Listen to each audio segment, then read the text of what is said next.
Hey, what's up, everyone? Back with another video. So, in this video, the big thing I want to talk about today is I watched the Denver Nuggets game last night against the Atlanta Hawks. That was their first game with Aaron Gordon in the lineup, who they just traded for, and I'm excited. I've kind of become a Nuggets fan over the last few years. I used to live in Denver when I'm not from Denver or anything, but I lived there for a few years when they drafted Jokic and Murray.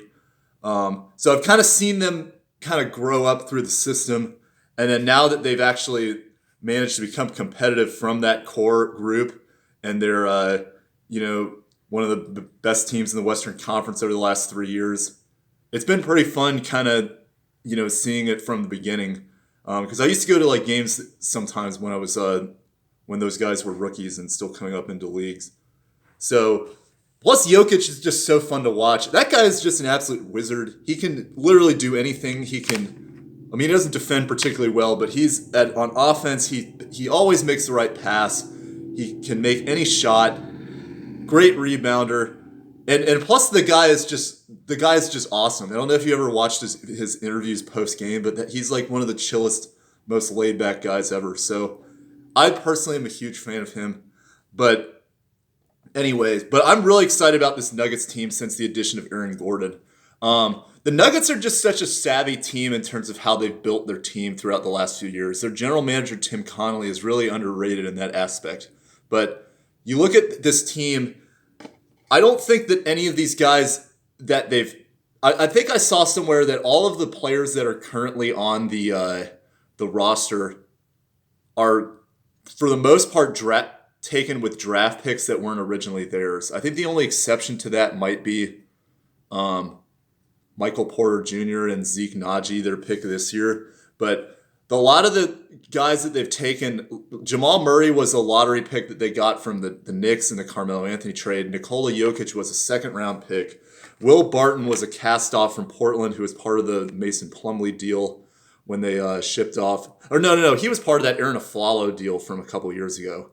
So that turned out to be a win for the Nuggets. Obviously, they have Aaron Gordon now. They get guys like Monte Morris, who was a second-round pick. They get guys like Campazzo, who they got from the free agent market and just randomly from Argentina. Campazzo is so fun to watch. That guy is just he's like the modern-day JJ Barea, I feel like. Just super fun to watch, but the team is just so savvy in terms of how they built their roster. They find the right pieces. So I wasn't really too worried when they lost Jeremy Grant, because I felt like they would find a way to replicate it somehow because they always seem to have some kind of trick up their sleeve. I think they really did miss Jeremy Grant, but I think Aaron Gordon could potentially be better than him. And especially the way they played last night, if you get guys like Paul Millsap and JaMychal Green, another underrated player, playing as well as they did, the Nuggets just have so much versatility they can go to. So you look at the construct of this team, you've got multiple guys that can handle the ball. You've got Monte Morris, Jamal Murray, Will Barton, as they can create their own shots for themselves and other people as the primary ball handler. You've obviously got Nikola Jokic, who can do that too as a point center to a degree. So then you could essentially, with any of those guys, you could run any kind of lineup of wings and bigs complementary to that, especially when you have guys that are also making shots. Like they can go to Paul Millsap, they can go to Aaron Gordon, JaMychal Green, Zeke Naji. He's a lot better three-point shooter than I thought he was going to be coming out of college. You could throw even more size. You could throw JaVale McGee as a rim protector.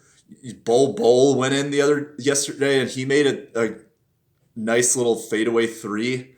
Like they have so much lineup versatility and depth that they can essentially throw any kind of lineup out there. PJ Dozier, another guy that they got as a cast-off. I think the last team he played with was the Celtics, but he was the guy that I believe was either a second-round pick or undrafted. There's just so many players that they could just go to in different situations for their lineup. And now that they have a guy like Gordon who just seemed to fit seamlessly into that roster as a guy who's going to cut, guy who's going to play defense, be physical. I really like the prospect of this team going forward. They could essentially match any of these teams out there in the West. And then I don't know if I could see them beating a team like the Lakers or the Clippers because of the top end talent that they have. But the Nuggets have proven that they're a tough team. And honestly, I'm not sure if this Clippers team is really necessarily better than last year's Clippers team, and they beat them. The Lakers got some health issues. You know, the Utah Jazz, they're very good, but they're also unproven. Suns are unproven. The West is wide open, and with this trade, I'm actually really excited as a fan of the Nuggets that they might actually be able to take the Western Conference. Obviously, I don't wish injury upon anybody. I hope LeBron and Anthony Davis can be healthy, but I'm excited about the Nuggets, and the team's looking good right now. I'm very, very happy about their prospects going into this postseason. I'm not going to make a prediction at this time, but I'm obviously going to be rooting for them to get to the finals. But we'll see how it goes. So that's all I got for this video. I think the Nuggets are back. I think they're going to go on a hot streak. I'm looking forward to it. So, all right. Well, thanks for watching the video. Hope you enjoyed it. Bye.